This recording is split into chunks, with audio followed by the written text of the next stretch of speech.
Ito na guys, nandito na yung heat pack. Itatry natin kung paano siya painitin. Yan, i-click mo lang yung metal disc sa loob.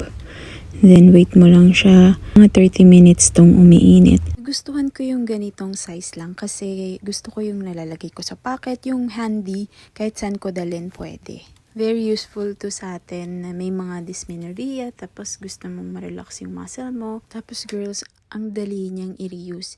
Magpapakulo ka lang ng tubig, lagyan mo ng towel, ipatong mo dun yung heat pack mo, wait mo lang na ma-dissolve lahat ng crystals.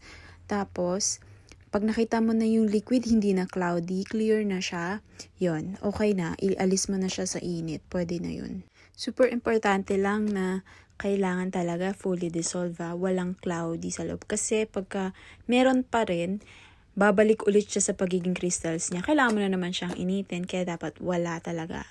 Totally dissolved dapat.